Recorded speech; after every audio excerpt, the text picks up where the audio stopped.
So I put a lot of time and effort, and this is not what I want on here. I put a lot of time and effort to this podcast, and part of it is because I read some things, I watched some things that I wanted to incorporate into this podcast. I want to come talk about it, and a lot of that is going to be a prequel to what this next iteration of Big Baby's podcast is going to be. Right, the new name is not going to be Big Baby's podcast. I promise you, it's not going to be that, but we'll call it that for now. Same feed, same feed. So you all don't have to go look for it. It'll be right here. We'll just change it. We're just gonna change the name of it. But yeah. Yeah, it was whew. So I went and watched the documentary, The Greatest Lie Ever Sold. Yeah, Candace Owens, The Greatest Lie Ever Sold. I know a lot of people in our community are not a huge fan of her. I think that she plays an important role in the black community and in the American community and the conversation of black people. And I say that not because I agree with everything that she says or a lot of what she says, but I do agree with the fact that she says what she says. And if she truly believes that, I'm happy that that perspective exists because I think it needs to be heard. Because y'all know me, bro. Like, like I'm over here doing the serious voice and all that shit, right? I ain't got a problem with people saying whatever they feel, whether it's right, whether it's wrong, whether it's smart, whether it's stupid. Like, yeah, put it out there. Put it out there and allow us to receive it and be able to respond to it as such. Allow us to receive it and be able to respond to you as such. Like, let us use what you think and go and live with it. I mean, that's what I do with this pod. I want to put out my thoughts, my point of view. I want to have conversations, and hopefully, those thoughts, those point of view, those conversations, challenge people's thoughts and point of views. Hopefully, it validates some others, and hopefully, some just sit there like, "What the hell is he talking about? Let me go look this up." But the point is to create conversation, to provide nuance, to get us out of our echo chambers, get us out of our silos, and say, how is he conservative and liberal at the same time? Oh, he's not. He's nuanced. He's normal. He's a human. Just like you all are. I am not of the internet, right? I am not. I live in real life. Talk about that later, but that's where we want the conversations to go, right? We want to have real conversations about real things and want to have real internet that works all the time. Let's see. Let me take a quick little break and we're going to get this internet right. Give me 1 second.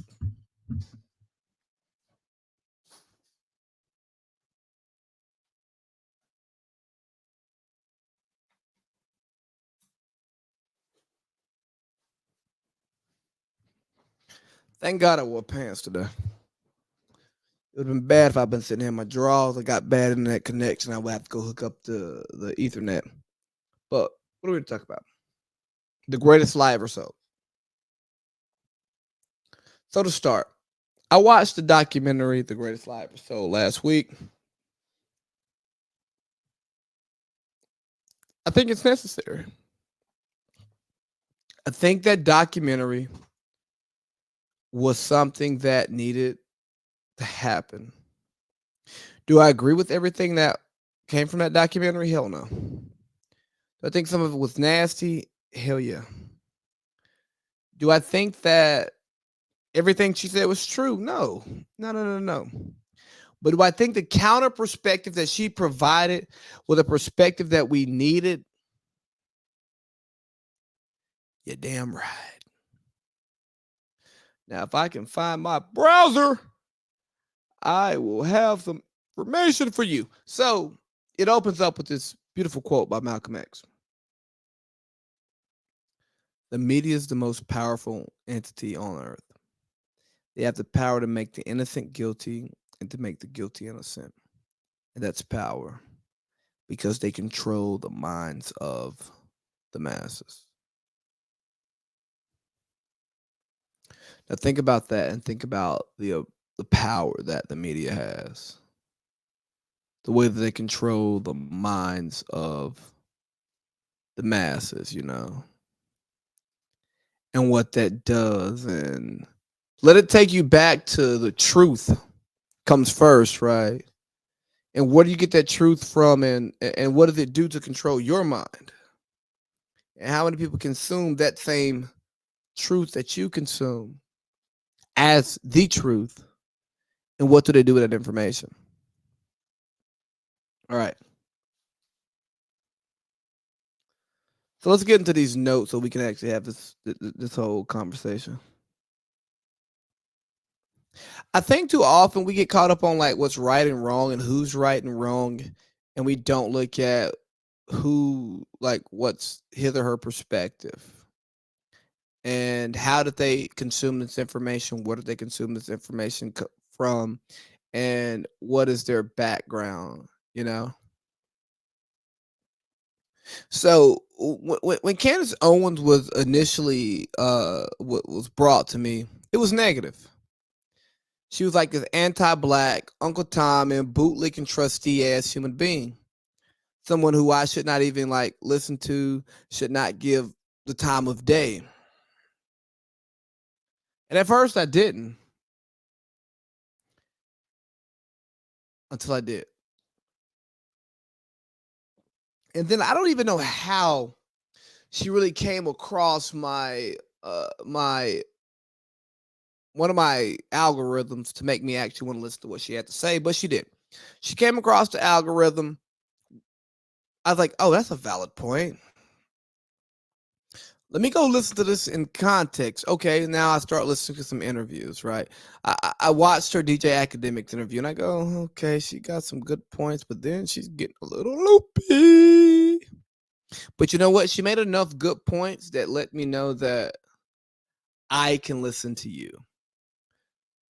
Because most of the people that I listen to and consume, even my favorites, they say some wild, outlandish shit. And I'm like, what the hell are you talking about, man? If you don't get this out of my face, I want to hit like Joe Budden. I was listening to a conversation that he had on his Patreon, and he was talking about getting rid of taxes. I'm like, and 40% of like the workforce unionizing together to start a short-term work stoppage to get back at the man. I go, all right, so if you don't want to pay taxes, where do you want government's revenue to come from? How do you want roads to get fixed? How do you want public officials? And when I say public officials, I mean like police. You know what I'm saying? Like, how do you want these, like, fire, EMTs? Like, how do you want these people to get employed? You want that to go private? Do you have like a solid understanding of how civics works? Because, oh no, you're a high school dropout. And not to bash high school dropouts, but we are seeing more so in this society that people who do not have an understanding of civics have all these great ideas of how to make the system better when you don't even understand the system that you're criticizing. I'm not saying that you should not criticize the system. I'm not saying that the system does not have flaws, but what I do say is if you do not understand how the system works and you want to tell me how messed up it is, I'm going to tell you to go do your homework so you can understand how it's supposed to work. And if you're telling me no taxes, I'm going to tell you that look at history and tell me when communism ever worked long term. Because at some point someone's self-interest is going to take over the interest of the mass, the interest of the whole. Because guess what? There is no such thing as an interest of the whole, because we all are different. We all have different aptitudes. We all have different desires. We all have different drives. We all have different work ethics. We all have different goals. So you can't accommodate everybody. So the closer you can get to making it a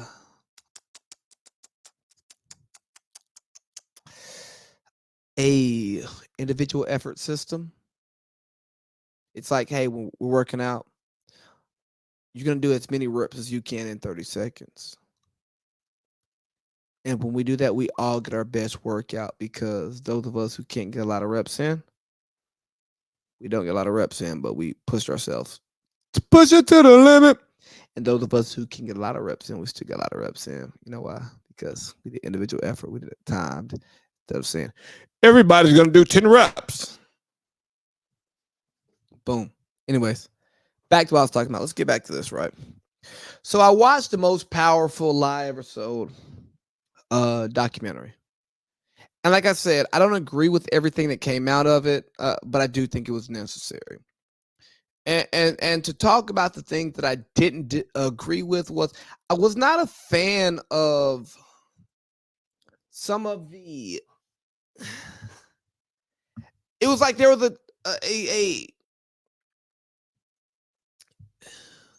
because George Floyd may not have been the most high functioning, contributing member of society, it seemed like he got shit on a little bit by Candace Owens and her people, and I didn't like that. You know, he had his flaws in life, as many of us do, as all of us do. But I don't think that that means that he is lesser of a human or he's less important just because he may not have been the most high functioning member of society. I didn't like that. And playing with the death and stuff, it just didn't sit right with me. Excuse me. But Jason Whitlock, Big Titlock, my guy.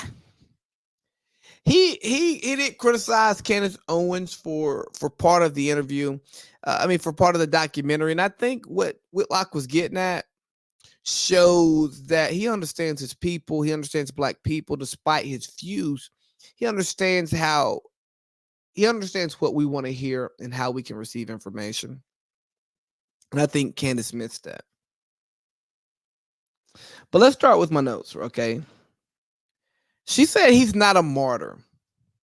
And she said that George Floyd was not a martyr because essentially he was a junkie, RIP.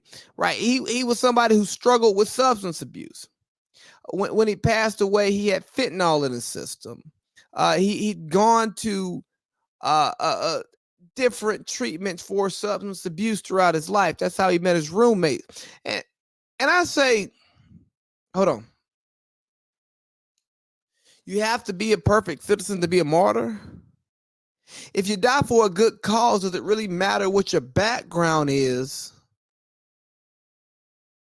Especially when you die at the hands of what we understand to be unnecessary violence by police.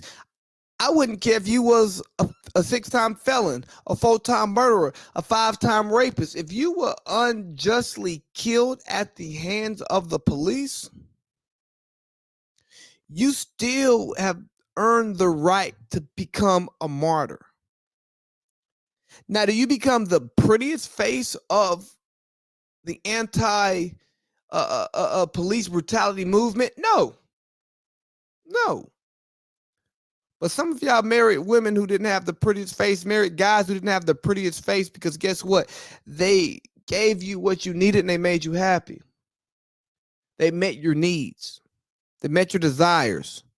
So what's the difference in George Floyd being somebody who meets the needs and desires of a Black community, who feels like they've been unheard by the establishment, who feels like they're not being properly policed by their police officers? Does he have to be the ideal citizen? Does he have to be the perfect Black American in order to be taken seriously? And I think that Candace Owens kind of like stepped on this, right? I think she missed the point.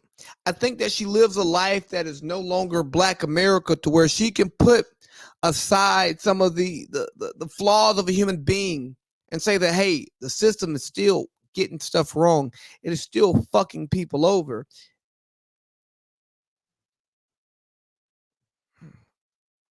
And I'll tell you, I had a conversation with a friend, conservative white friend. And we kind of talked about that conversation. And he was pretty much on like the Candace Owens side of the house. And I go, bruh, wrong is wrong. Doesn't matter if it's a good person.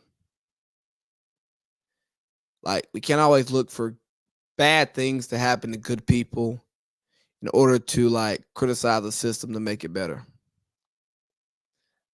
Because a lot of bad things don't happen to a lot of good people because of the decisions that good people, and I say good people who usually live an upstanding life, not criminals, don't really deal with substance abuse and all the like a lot of mental health issues. They have that stuff under control. Shouldn't call them good. Yeah. Those people usually don't run into those bad situations, those unfortunate situations because of the life that they live. Honestly, the areas that they live in, the people who they surround themselves with, and the decisions that they make really come through their door. But those people should not be like heroes because they don't deal with the bullshit. If the bullshit still exists, like the worst of the worst, like I said, you can be a murderer, you can be a rapist. Do I support your lifestyle? Hell no. But do I think you deserve a fair shot? Period. Period. Yeah, I do. I really do. So I think that Candace missed that with what she was presenting. She's trying to say, "Hey, we can't take your message seriously because you're not flawless. You don't have a clean record." And I go, a problem is a problem, no matter who it's problematic to. If it's a problem, it's a problem. Just because this person does not meet your standards of being taken seriously doesn't mean that he was not mistreated. And if that human being was mistreated, he or she deserves an opportunity, specifically he. Now, what I'll tell you is the thing is nasty because what she did expose was the lack of, I guess, connectivity to his actual life and the life that was portrayed by the media. And this is not going to be a media bashing podcast, but we're going to talk about what the media owes people, and I think the media owes people the truth. And as you get new information, you should pass that on. And if you mess up, you should give that to the people, and it should get the same type of time and attention that the initial push gets. Right. So she sits down with his roommates, and they give their side of it. And again, I don't know how honest these people are. I don't know what the hell they know. But they talk about his family not necessarily being the biggest part of his life until the tragic murder happens. And they talk about all this money that gets raised in the name of George Floyd, but it doesn't go to the roommates. It doesn't go to the expense of the house that he lived in. It doesn't go to getting his car even like removed, impounded. I mean, repo, whatever. Getting that shit the hell out of his yard because he's never going to drive it again. They talk about his family members never coming to retrieve his personal effects from the house, and it's like, huh? What? Yeah. Yeah. Say again. Y'all didn't want to pick his stuff up, right? They speak to a lack of relationship that he had with his family, and maybe he did have a relationship with his family. I don't know. I'm not here to discuss where he was at with his family members because that is their business, not my business. But I find it crazy. I find it very interesting that the people who were allegedly close to him, lived with him, don't get to speak for him or about him. And those who spoke for him and about him weren't necessarily living a life that was close to him and did not show any interest in closing out his affairs in his actual life when he was no longer here to handle them. Just putting it out there. I don't know. Maybe the information that she received was wrong.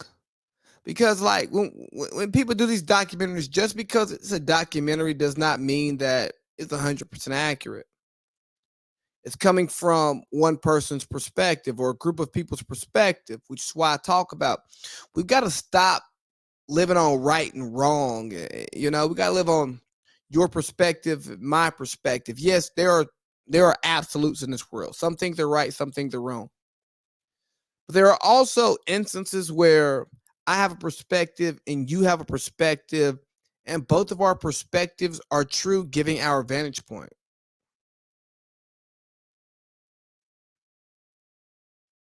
You watched the video and he felt like the police wanted to, the roommate talked about she thought the police want to kill somebody like him. Then he gets in a situation and then he feels like, they after him. And then it happens. Maybe words matter. As someone who says, I don't think we should be getting our panties in the water about some fucking hate speech.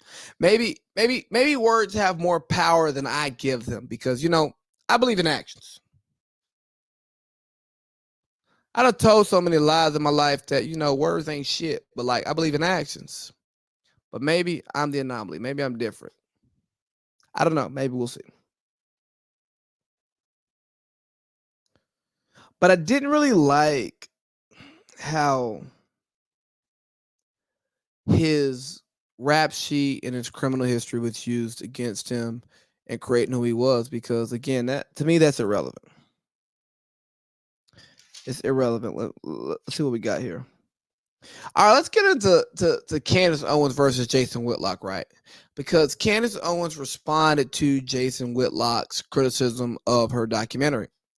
And in short, Jason Whitlock said, man, you're showing up here, the way you're dressed, the people you're with, you're not really trying to ingratiate yourself in a black culture. You don't look like black culture. You don't sound like black culture. So when you are confronting black culture, and then you're trying to present a message to black culture, because if Candace Owens' sole idea was to present this documentary to white culture and get an atta girl, she did herself a huge disservice, right?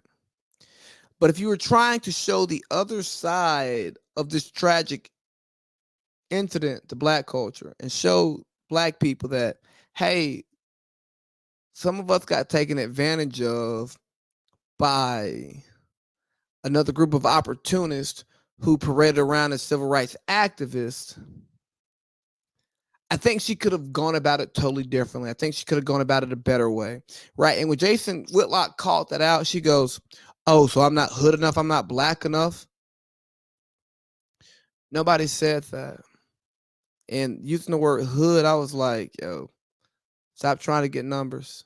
Stop trying to work YouTube right here. No. Just let's have a real conversation. You are not presenting your information in a way that black America wants to receive it. And because you're not presenting your information in a way that black America wants to receive it, it's not going to be received by the people who actually need this message. Because see, me, Candace, I kind of fit into your category where I live a life that may not be as stereotypically black as others, so that, when stuff like, the information you put out doesn't bother me. Even if I disagree with it, just doesn't bother me. But I'm also a person who believes in free speech to the fullest, right? So, but you don't fit in. Candace Owens does not fit in. And Candace Owens has an important message for black America that pretty much says, hey, these institutions that you believe in without questioning mean you no good. But she does not know how to have that message, because I think she's gotten so far removed from black culture that she can't come down and sit and talk to us. I think she's shunned black culture so much, she's denigrated black culture so much that she can't come back to the culture and have a conversation with the culture to give her point of view. And as somebody who is a bit more conservative than most, looks to hold individuals accountable for their actions and not always blame systemic racism and the systemic issues that we actually deal with, right? I like to look at people because you can control yourself and what you do. I hope that I don't get to a place to where I can no longer come to black culture to talk to black people about issues in the black community that I see, because I want to make life better for black people. Triple B is better for black people.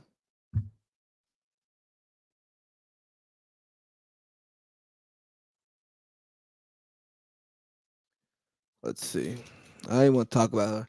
She interviewed some of the lawyers. I mean, some cops who work with Derek Chauvin. They trying to cape for him. Look here, man. We have seen historically that police officers are going to hold the blue line pretty much no matter what, and I don't think that's fair. Now, I do think the interview, the documentary provided a different perspective onto what happened that got away from the national narrative, the victim narrative of what happened, of like the escalation and the lack of,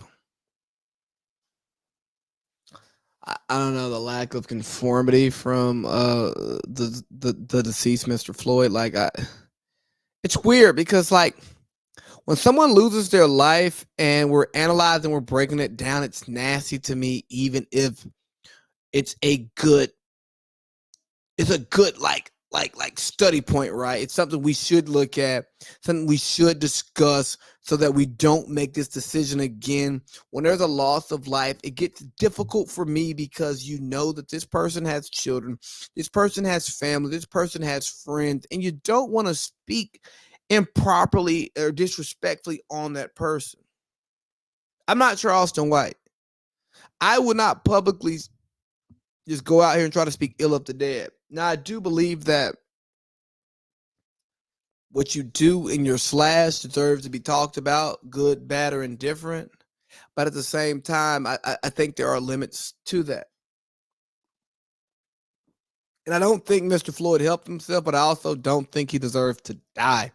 I mean, for God's sake, he was in handcuffs. I'm going to be honest with you. Based on what that documentary presented, you get to see the video taken where it looks like there's a knee on his neck, which is what Officer Chauvin got convicted for. And then you see the body cam where it looks like the knee is like more so on his back. I wasn't there. I get to see the whole thing play out. But at the end of the day, I mean, doing some drugs and trying to pass some and trying to pass some auto some fake ones, some counterfeit money is not licensed to die. And I think that's where we kind of get lost here. We don't think about the end state here. And when we talk about there needing to be change made, right? It's the benefit of the doubt. It's okay, you don't get the benefit of the doubt, but Mr. Policeman, you don't get to be judge, jury, and executioner. Do I think that there are some people uh, uh, who responded more quickly than they should have? Absolutely. Was I one of those people when this happened? Yes, I took the information I was given, and I had a strong opinion. And guess what? We should take a step back. We should take a step back and we should wait until we get more information before we go out here and respond. Because guess what? If we're having a full-on response on half-ass information, our full-on response is some half-ass shit. No, we've got to wait until we get the actual information that's there. We get the full story, and then we can have a reaction and analysis to that. But if you're reacting to half the story, then you're doing yourself and you're doing those who listen to you a disservice. And I apologize and I admit that I've done that. And I've done it more than once. And I've done it on more than one topic. And guess what? I'll probably do it again, just to be honest with you. Because part of this media thing is trying to get an opinion out when things happen. And then also, we don't always know when more information is going to come out. But I will tell you that I never come here trying to push an agenda. I never come here with malice.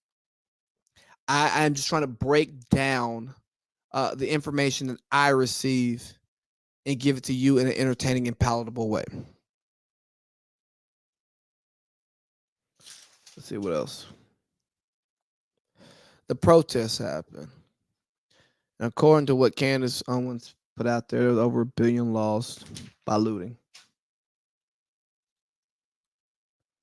And what I'll tell you is, I told y'all when this happened, I didn't support looting. Excuse me, I told you I wouldn't loot. I don't know if I said I didn't support it, but I said I would not do it. But I do understand people who feel like they haven't been heard. They're continue to be mistreated, and then you get to the point to where you just go off, right? Just like people saying George Floyd shouldn't be a martyr, and I say maybe to you he should not be a martyr, but he is an example of a system that's flawed and a system that's broken. And if you can't see that he is an example of a system that's flawed and a system that's broken, then you don't get it. And if you don't get it, that means you don't want to get it. And if you don't want to get it, that means you need to shit or get off the pot. And guess what? You ain't shitting, so get off the pot and get out of the way. Because there are people out here who feel like they're being attacked. There are people out here who are actually being attacked. There are people out here who are not getting the benefit of the doubt when they deserve it. And they are running into judge, jury, and executioner at the same damn time. And I ain't talking about Future.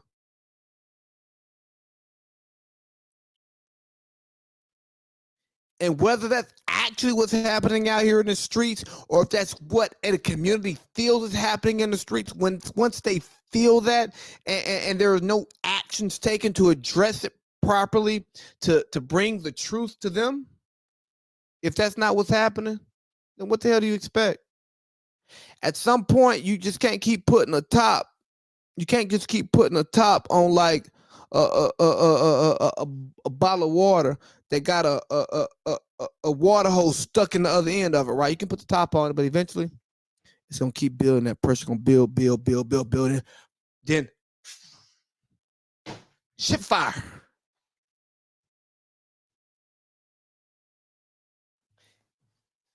Then you have an explosion, and that's what happened. Again, I'm not saying I mean I'm saying I wouldn't be doing all that stuff. I got more to lose, and I'm not necessarily a victim like some other people in my community are. So I don't feel it the same way that they do. But I'll tell you that I understand it. When you feel like you're not being heard, you're not being seen, you do what you can to be heard and seen. I mean, ain't that what Candace did? Ain't that what Candace did? But here's what I hate about what she did, right? Because I think this documentary was necessary. I think that it was important. I think she did some amazing, great things with this documentary. I think the fact that she exposed what the Black Lives Matter movement was doing, the fact that she pulled out the dollar figures. You understand what I'm saying? The two where my numbers at? The $2.6 million that were put in different places that were supposed to be in the name of Black Lives Mattering, but they were more so put to trans lives mattering. And I'm not anti-trans lives mattering, but if you want to fight the trans fight, do not use my black struggle to go get money for that cause. If you're going to use the black struggle to get money for a cause, use it for the black cause. And if you want to blend the two, the black trans or trans and black people or disenfranchised people, call it what it is, but don't sit here and tell me that you are fighting the fight for Black Lives Matter, then all your a good portion of your money is going to trans lives mattering into your pocket. The people deserve better.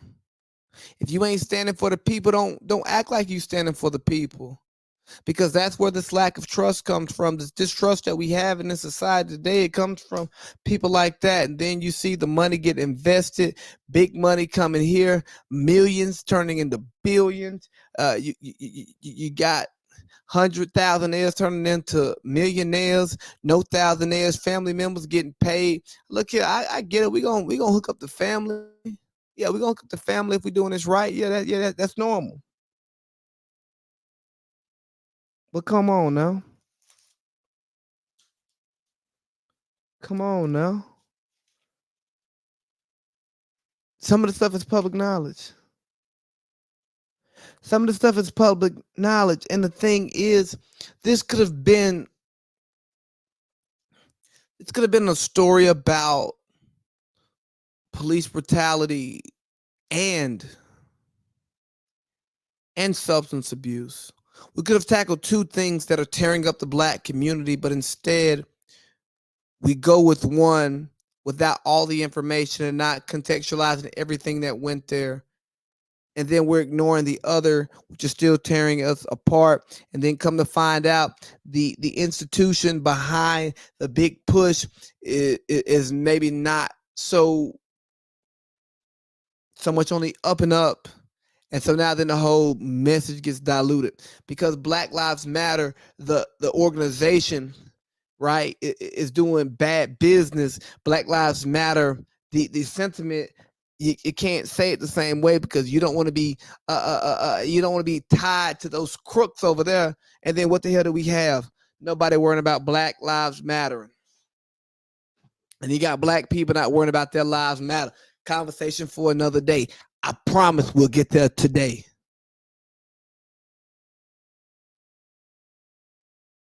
But I'm happy that Candace Owens did what she did.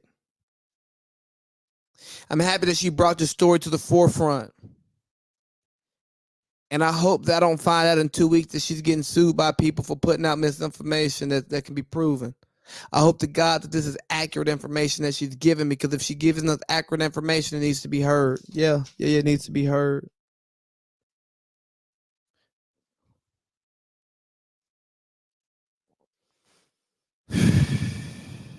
But what I'll tell you is, as I close out this conversation, I think the part that perplexes me is that what I got from this was we have so many social media freedom fighters. We have so many people who want to go to tweet instead of talk. You know what I mean? They want to type instead of protest. Uh-oh. I'm talking about myself. They want to hop on a mic and they don't want to march.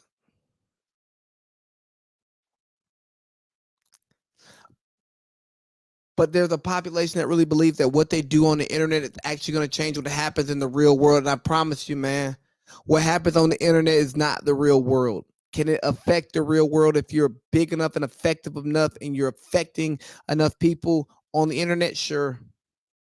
But if you want to affect the real world, you got to put your mic down. Take your headphones off. Put the bottle down. Put the phone down and go out in the streets. You can't fix the streets if you don't walk them. You can't fix the streets if you don't repave them. But what do I know? I'm just a big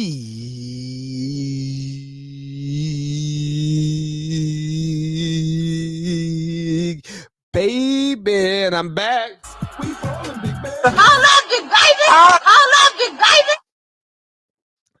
Damn, I did like almost the whole podcast responding to Candace Owens. Hey, we're going in tonight.